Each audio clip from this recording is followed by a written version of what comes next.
Thank you, Mr. Chairman. Thank you, Madam Secretary and Mr. Chairman, for being here. Madam Secretary, when you were here last, and we all look forward to you coming, I asked you to tell me what you thought inflation would be at the end of this year, and you told me 2%. Do you still stand by that prediction?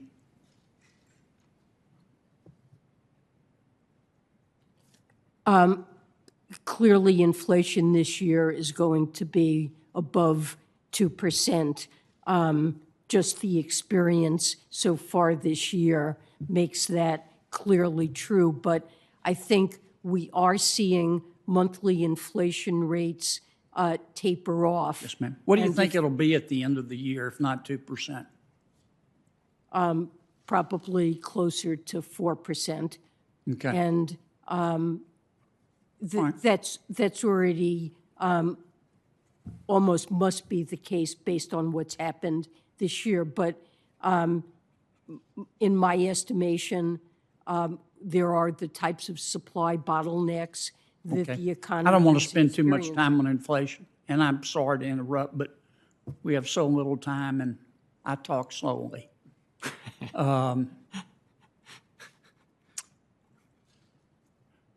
What party controls the House?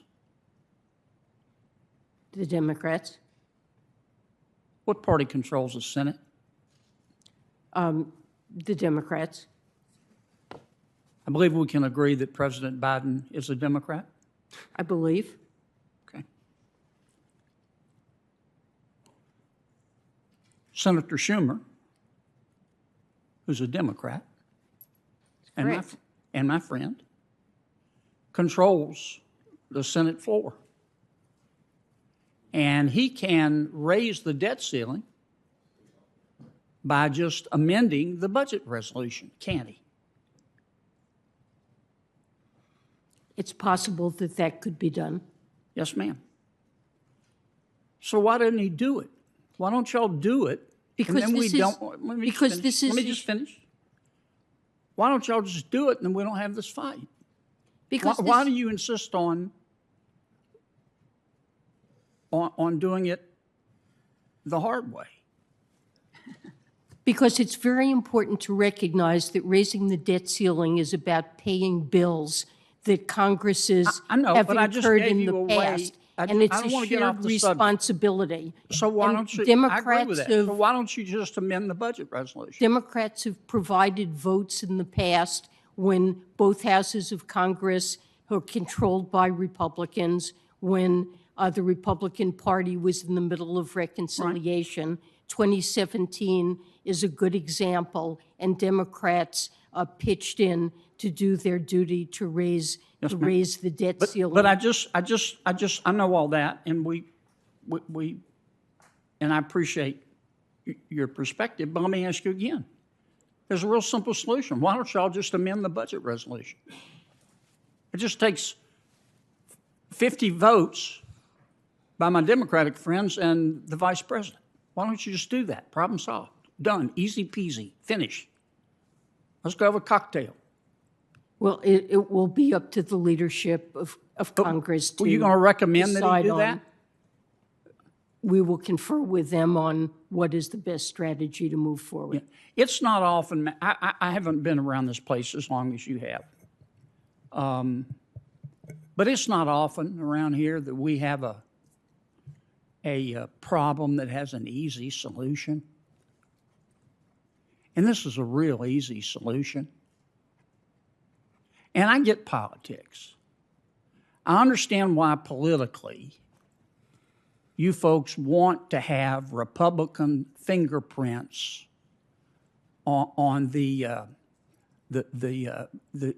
spending fiscal knife. I get that. But do you really, is your politics so important that you want to gamble here on the sovereign debt of the United States when you have a very, very simple solution that you refuse to take? I want to see that the debt ceiling is raised. As I've said, I believe it would be catastrophic not to do so, but I equally believe that deficits have been run under both Democratic and Republican administrations. It's important to recognize that, and that means that paying the bills for those deficits is a shared responsibility, and it should not be the responsibility I agree of with any that. one party. Very eloquently put. But it's a fact, isn't it? That you and your folks just want Republican fingerprints on the Democrats' effort to tax, spend, and regulate America into Europe. Now, it's your prerogative to do that, but this is all about the administration's desire to have Republican fingerprints on it and later call it bipartisan. And you know that, Madam Secretary, with all the respect I can muster, and so do the American people. Thank you, Mr. Chairman.